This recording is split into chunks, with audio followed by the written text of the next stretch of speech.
Bismillahirrahmanirrahim. Qala al-muallif rahimahullahu ta'ala wa nafa'na bihi wa bi'ulumihi fid dharain amin. Bismillahirrahmanirrahim. Kemudian Allah memasang timbangan amal, semua mata manusia terbelalak melihat buku perbal amalnya. Jadi nanti di akhirat itu Allah membentangkan timbangan amal. Kalau amalnya baik, maka kalau berat amal kebaikannya, maka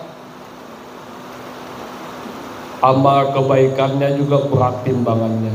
Kalau kejahatannya banyak, maka akan kejahatannya. Karena Allah itu maha adil. Yang menghakimi, yang maha adil Allah subhanahu wa ta'ala. Tidak ada seadil Allah yang menghakimi. Ahkamul hakimin. Apakah jatuh pada tangan kanan atau tangan kiri buku catatan tadi, buku perbalnya tadi itu jatuh ke tangan kirinya kah, ke tangan kanannya kah? Kemudian memandang pada daun timbangan amal, apa condong amal kejelekan atau kebaikannya? Mana yang berat, kebaikannya kah, amal kebaikan atau kejelekannya? Atau amal kejahatannya? Yang mana kejahatannya, kejelekannya atau kebaikannya yang banyak? Selanjutnya Allah akan menghakimi para manusia dengan seadil-adilnya. Amal yang pertama kali diperiksa di tempat menunggu penilaian adalah sholat. Nanti di akhirat yang paling pertama diperiksa daripada segala amal adalah sholat. Sholat, makanya kalau sholat tuh yang bagus tumak ninah, bacaannya tartil. Lihat aja orang, kalau sholatnya baik, insya Allah perbuatannya baik juga. Tertib, sholatnya tertib juga, hidupnya tertib. Baik juga hidupnya. Sholatnya baik, hidupnya baik juga. Sholatnya tertib, tertib juga. Kalau orang sholatnya tenang, maka hidupnya tenang juga. Coba lihat orang yang tak ada, yang sholatnya gerusah-gerusuh. Gerusah-gerusuh apa bahasa Indonesianya? Tak karuan tampuh ya. Gitu juga lah hidupnya dia, tuh putang panting karena sembahyangnya begitu dia, sekedar. Jadi amal yang paling pertama dihisab itu artinya dihitung. Itu salatnya. Segala amal kalau tidak melakukan salat, amalnya tidak diterima. Hajinya tidak diterima kalau tidak melakukan salat. Zakatnya tidak diterima kalau tidak melaksanakan salat, kalau tidak mendirikan salat. Sedekahnya tidak diterima kalau tidak mendirikan salat. Silaturahimnya kepada saudara, sanak kerabat, kepada teman, pada ulama, pada habaib, kepada anak yatim, silaturahminya tidak diterima oleh Allah kalau tidak mendirikan sholat. Baca Al-Qurannya baik macam mana pun tidak diterima oleh Allah kalau tidak mendirikan sholat. Karena sholat itu adalah tiang agama. Bunyal Islam, apa tuh hadisnya tuh?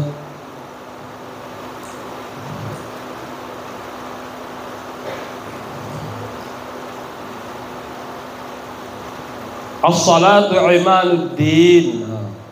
Salat itu adalah tiang agama.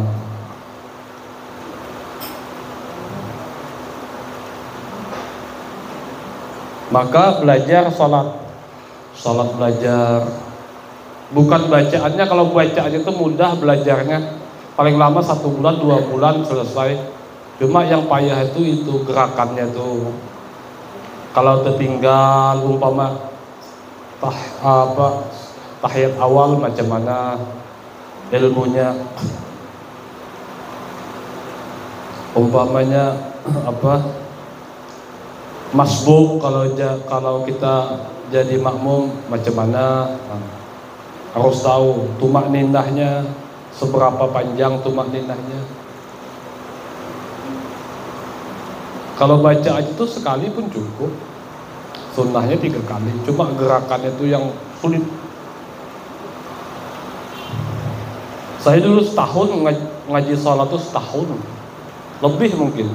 Cuma salat itu cuma belajar salat setahun. Itu pun belum apa-apanya lagi, tidak ada sempurna, belum salatnya setahun loh.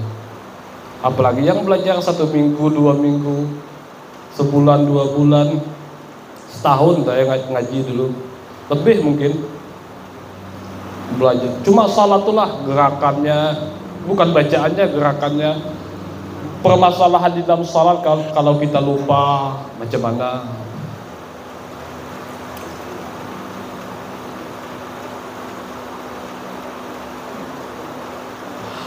Setelah salat dihisab di akhirat pertama kali, setelah itu bermacam tuduhan lain seperti membunuh jiwa tanpa hak, membunuhnya. Dia ini membunuhnya tanpa hak, tanpa alasan, kecuali kalau dia membunuh maka tuduhannya juga dibunuh, hukumnya namanya qisas, boleh. Tapi yang hakim, tapi di Indonesia tidak berlaku ya. Membunuh tanpa hak jiwa, membunuh jiwa tanpa hak, itu juga akan diadili di akhirat. Mereka lalu dihalau menuju as-sirat. Sirat itu ya titian, sirat kalau kita bilang siratul mustaqim katanya. Sirat, jembatan. Yaitu jembatan yang dibentangkan di atas neraka menuju surga. Jadi jembatan itu dibentangkan oleh Allah Subhanahu wa taala di akhirat, di atas neraka menuju surga. Jembatan itu lebih lembut daripada rambut dan lebih tajam daripada pisau cukur. Ada yang mengatakan tuh lebih tajam daripada ujung pedang.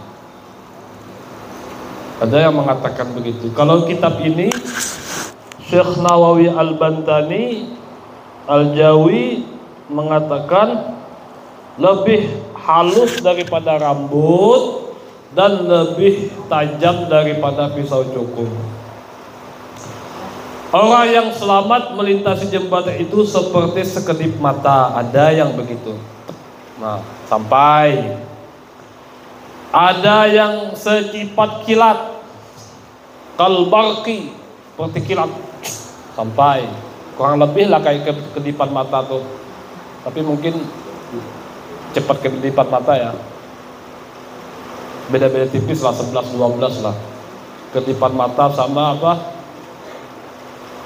kayak kilat. Ada yang begitu lewatnya tadi itu, lewat jembatan tadi itu. Lalu ada seperti burung terbang. Ini agak lambat dikit seperti terbang burung, tapi enak juga lah terbangnya menuju surga kan.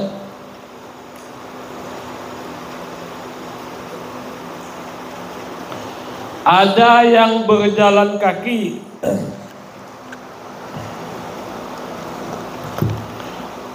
Kemudian yang merangkak ada juga.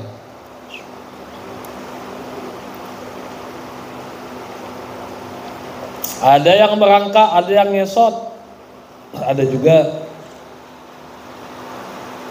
Mereka inilah yang merintih seraya berteriak bagaikan mereka kehancuran. orang yang berjalan kaki, orang yang ngesot, merangkak itu berteriak-teriak.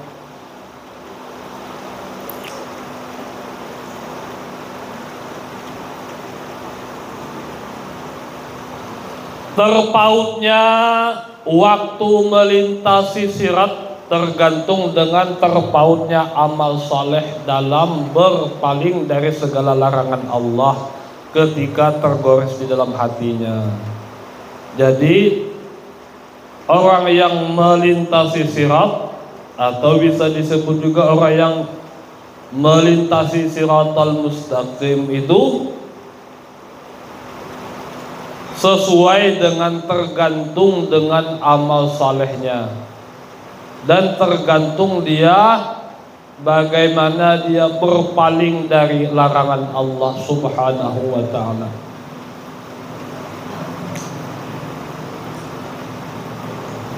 Orang yang pertama kali di neraka adalah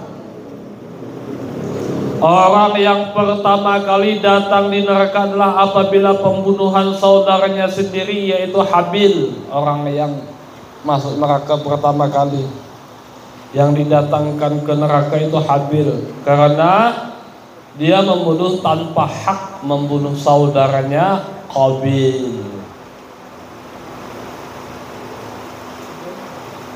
Karena Qabil sebagai pencetus tindak kejahatan pembunuhan.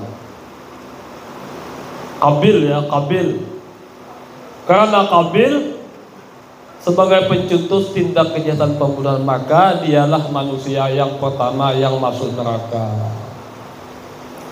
Orang yang pembunuh pertama kali yang masuk neraka. Sedangkan itu bangsa manusia, dari golongan manusia tuh orang yang pertama kali membunuh itu yang masuk neraka. Dari golongan jin, nah dia ini kan kita yang taklid, yang apa, yang dibebani hukum ini kan jin dan manusia.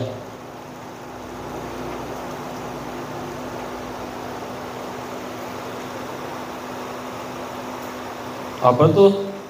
Tidaklah aku ciptakan jin dan manusia, wa ma khalaqatul jinna wal insa illa liya'budun. Tidaklah aku ciptakan jin dan manusia kecuali untuk beribadah kepadaku. Kalau tafsir Ibnu Abbas, illa liya'bud illa liya'rifun, kecuali untuk mengenalku, kata Allah. Itu menurut tafsir Ibnu Abbas. Illa liya'budun diartikan illa liya'rifun. Sedangkan iblis adalah yang pertama kali masuk neraka dari golongan jin. Kemudian seluruh makhluk selain malaikat, jin dan manusia semuanya akan berantakan mengalami kematian. Tapi ada orang yang malaikat, tapi ada seorang malaikat yang tidak akan mati sebelum peniupan Israfil yang pertama. Ada juga, tapi dia akhir-akhirnya ujung-ujungnya mati juga. Tapi ditangguhkan, lambat pendudian katanya.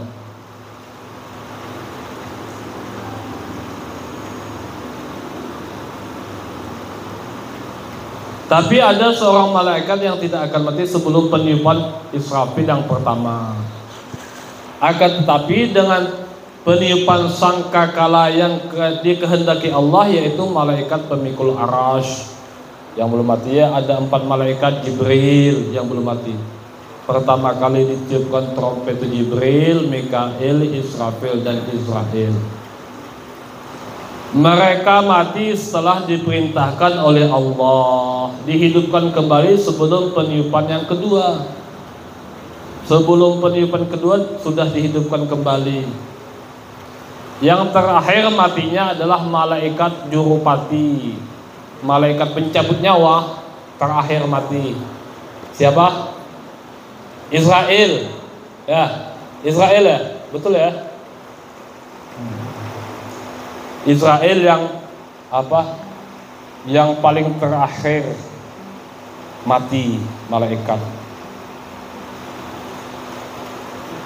Orang yang fasik yaitu yang keluar dari perintah Allah dan melakukan dosa-dosa besar dan dosa-dosa kecil. Itu orang fasik tuh. Arti fasik itu orang yang terus-terus berbuat dosa dan terus-terusan berbuat dosa kecil. Dosa besar kerjakannya dan dosa kecil juga dikerjakan. Itu orang fasik.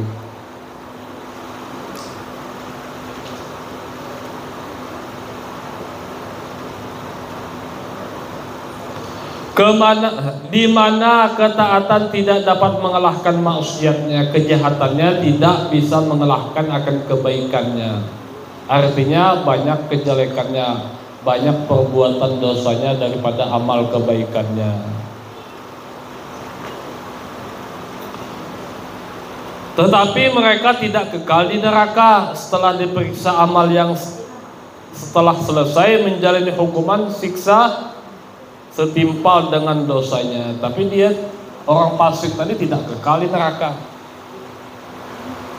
Sesuai hukumannya berapa dosanya, segitu juga lah dia di dalam neraka, tidak kekal. Kalau orang fasik tidak kekal, karena dia masih ada iman.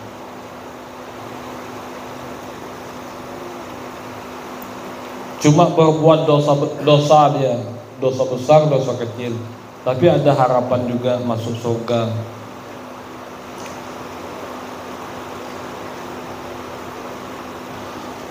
Karena sebab apa tidak kekal? Karena dosanya itu tidak melepaskan iman, tidak menjadikan copot, tidak menjadikan lepas imannya orang fasik tadi. Maka dia tidak kekal di dalam neraka. Kalau lepas imannya, maka kekal di dalam neraka. Kecuali kalau dia beriktikad atau meyakini bahwa menghalalkan maksiat dan perbuatan dosa besar dan kecil, kecuali itu bisa kekal. Meyakini atau mengiktikadkan bahwa dosa besar dan dosa kecil itu dihalalkannya. Dia tahulah bahwa itu dosa. Dosa kecil tahu dia, dosa besar tahu dia. Coba dikerjakannya, tapi dia tidak sampai mengiktikadkan, meyakini bahwa itu tidak apa-apa, halal aja. Kalau sampai meyakini halal, dosa besar, dosa kecil, meyakini itu bisa kekal di dalam neraka. Kalau orang fasik tadi dia tidak meyakini bahwa dosa tadi halal, cuma dia melakukan dosa, tahulah dia dosa itu.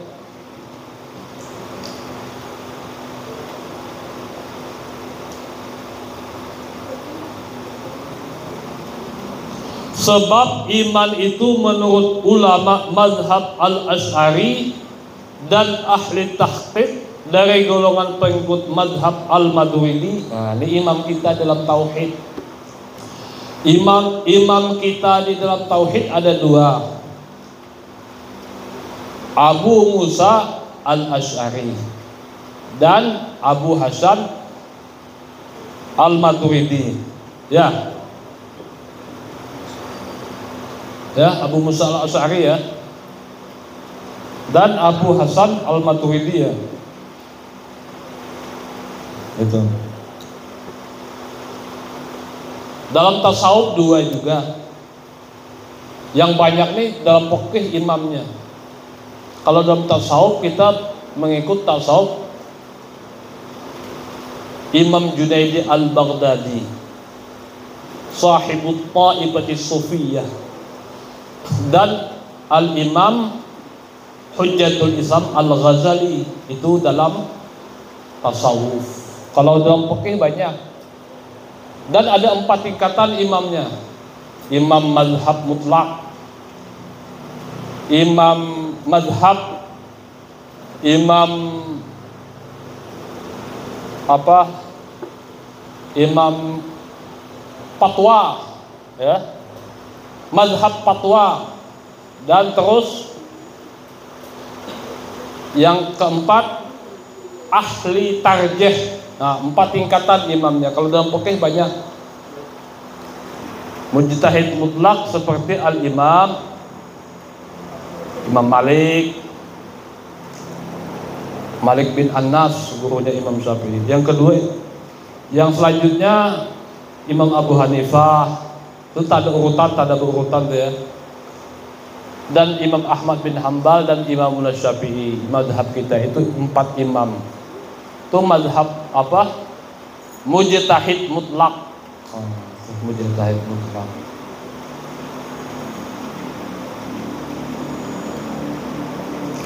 Banyak imamnya, 4 tingkatan tadi. Kalau dalam fikih, paling banyak dalam fikih imamnya.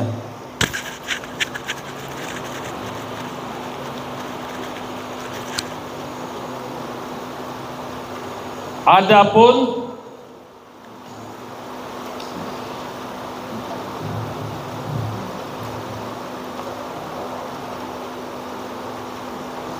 sebab iman itu menurut ulama mazhab Al-Asy'ari dan ahli tahqiq dari golongan pengikut mazhab Maturidi hanya membenarkan apa yang dibawa oleh Nabi sallallahu alaihi wasallam. Adapun pengakuan dari orang yang dapat berikrar hanyalah sebagai syarat melakukan hukum-hukum keduniaan, yang diantaranya adalah wajib beretikat bahwa orang yang fasik itu tidak kekal di neraka. Kita meyakini, mengetikatkan bahwa diantaranya kewajiban kita beretikat bahwa orang fasik itu tidak kekal di dalam neraka. Orang fasik tadi yaitu orang yang berbuat dosa besar dan orang yang berbuat dosa kecil, itu namanya orang fasik. Jika iman itu membenarkan, maka seseorang hamba tidak keluar dari sifat beriman kecuali apabila ia melakukan sesuatu yang mengindahkan atau melalaikan iman, yaitu kufur dengan mengingkari kebenaran ajaran yang dibawa oleh Nabi, kecuali dia mengingkari, tidak mengindahkan dan kufur apa yang telah dibawa oleh Nabi sallallahu alaihi wa alihi wasallam, atau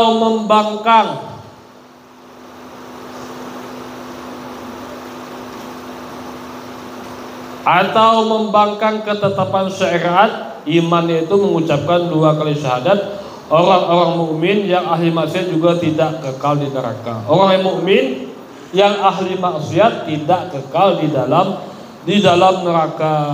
Demikian pula syafaat atau pertolongan itu tidak akan sampai kepada orang-orang kafir. Jadi yang dapat syafaat itu orang Islam, orang mukmin, orang yang beriman. Orang kafir tidak dapat syafaat. Firman Allah Subhanahu wa taala, Bismillahirrahmanirrahim. Fama tanfa'uhum syafa'atus syafi'in. Maka tidak berguna lagi bagi mereka syafaat dari orang-orang yang memberikan syafaat. Yang memberikan syafaat itu pertama para nabi, para rasul, terutama Nabi kita Muhammad sallallahu alaihi wasallam. Yang kedua para ulama atau aulia ulama, dalam hadis ulama dikatakan. Yang ketiga orang yang mati syahid bisa mensyafaati. Itu di dalam hadis ada begitu. Ada lagi di dalam beberapa keterangan orang yang hafal Al-Quran bisa juga mensyafaati.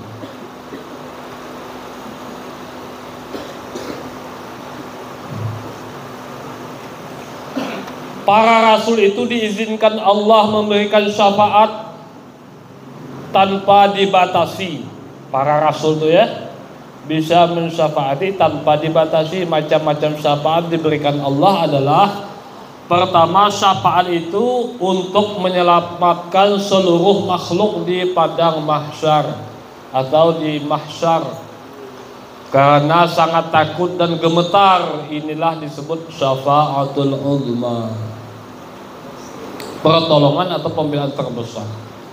Yang memegang syafaatul uzma ini cuma Rasulullah. Seluruh para nabi, para rasul, para aulia, para orang yang mati syahid tidak bisa mensyafaati kecuali Rasulullah sallallahu alaihi wasallam sudah memberikan syafaatul uzma.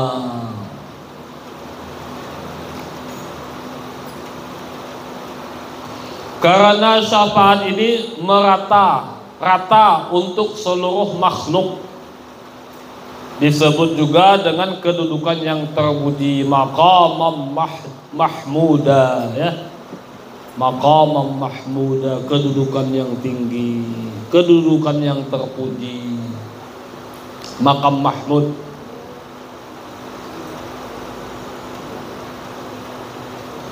Dan syafaat Nabi sallallahu alaihi wasallam dipuji orang-orang terdahulu dan terkemudian. Syafaat Nabi itu dipuji oleh orang-orang yang terdahulu dan orang kemudian. Yang kedua, syafaat Nabi untuk memasukkan golongan orang mukmin ke dalam surga tanpa hisab. Ada juga para nabi, syafaat Nabi itu untuk meringankan orang yang dihisab.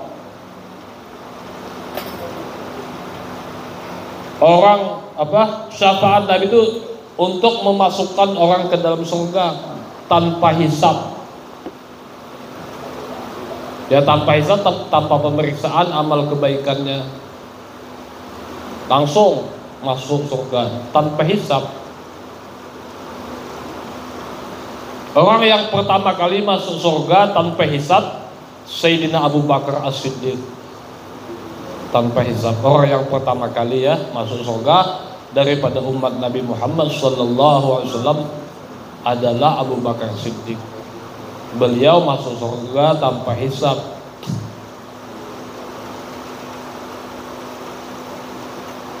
Syafaat untuk meningkatkan derajat di surga. Syafaat bagi orang-orang yang saleh agar Allah mengampuni mereka karena kelalaian mereka ke dalam taat. Nah, orang saleh juga disyafaati oleh para nabi, oleh nabi. Bukan karena dia berbuat dosa, karena kelalaian dia kepada Allah.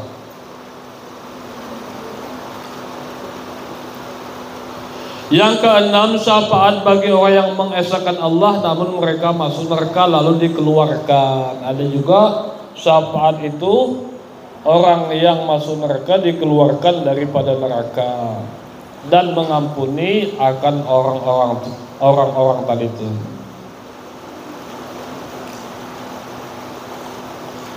Syafaat bagi orang yang mengesahkan Allah namun mereka masuk neraka lalu dikeluarkan. Dah masuk neraka nanti dikeluarkan, dapat syafaat, jadi masuk surga.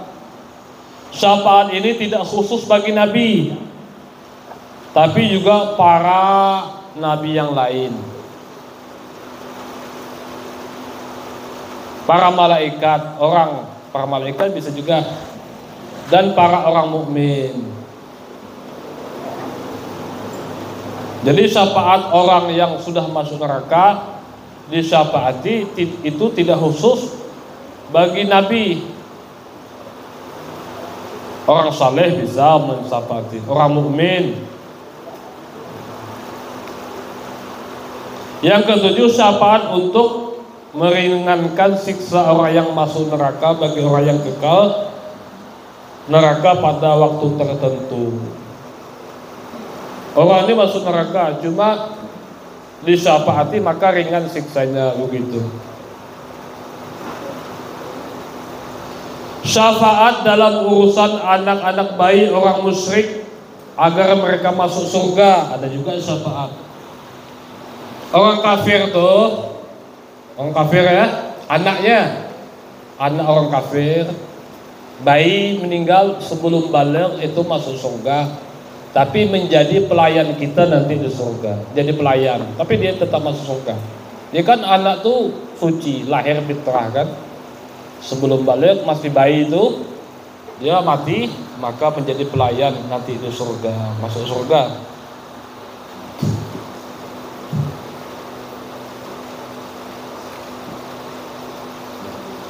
Syafaat Nabi, enak ya, walaupun jadi pelayan di surga daripada bapaknya yang musyrik tadi kan.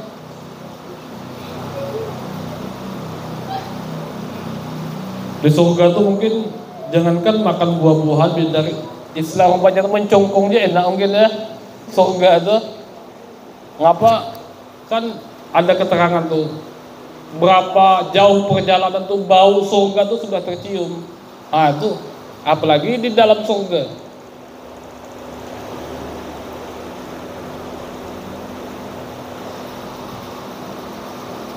Syafaat Nabi Muhammad sallallahu alaihi wa alihi wasallam kepada orang yang mati di Madinah.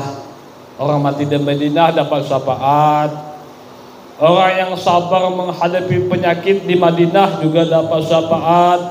Orang yang menziarahi Nabi Muhammad sallallahu alaihi wasallam sesudah beliau wafat juga mendapat syafaat. Dan orang yang azan serta mendoakan Nabi Muhammad mendapat syafaat. Dengan wasilah orang yang memperbanyak salawat Nabi di malam dan siang Jumat, orang yang menghafal 40 hadis dan mengamalkannya dalam urusan agama dapat syafaat. Orang yang berpuasa bulan Sya'ban karena mencintai Nabi juga dapat syafaat. Dan orang yang memuji keluarga ahlu bait Nabi juga dapat syafaat. Orang membaca salawat juga dapat syafaat. Kalau mau dikubur jasadnya tidak hancur walaupun tidak hafal Al-Quran, baca salawat tiap hari, tapi tiap hari rutin, tiap hari 1000 kali. Kata guru kami Al-Habib Lutfi itu begitu, 1000 kali bacanya tiap hari rutin, 1000 kali di alam kubur. Tidak hancur jasadnya walaupun dia tidak hafal Al-Quran. Orang hafal Al-Quran kan juga di keterangan tidak hancur jasadnya. Para ulama itu tidak hancur jasadnya, malahan ada yang wangi lagi. Jangankan jasadnya, kain kafannya itu tidak hancur tuh, ada juga ulama begitu. Kain kafannya masih baru, kayak baru tapi lain kayak Abu Nawas ya. Nawas memang sengaja dia buruk kafannya.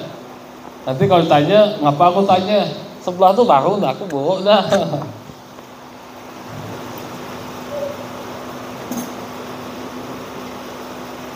Adapun orang mukmin yang mati menetapi agama Islam sekalipun mereka pernah kafir sebelumnya maka akan kekal di surga. Tapi dia balik lagi ke Islam, sebab tidak mungkin orang yang sudah masuk surga kemudian masuk ke neraka.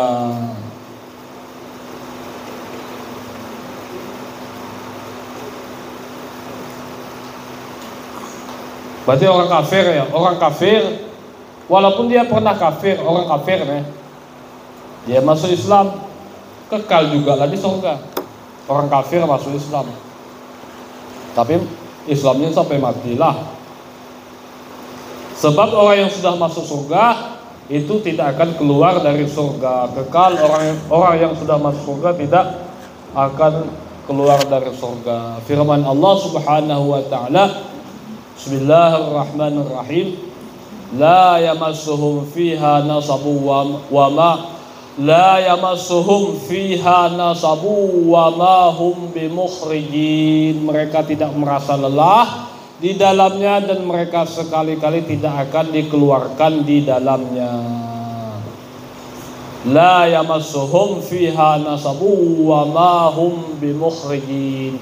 Shadaqallahul azim wa balagha rasuluhul habibul karim. Wa nahnu ala dhalika minasy syahidin wasyakirin walhamdulillahi rabbil alamin wallahu a'lam bissawab.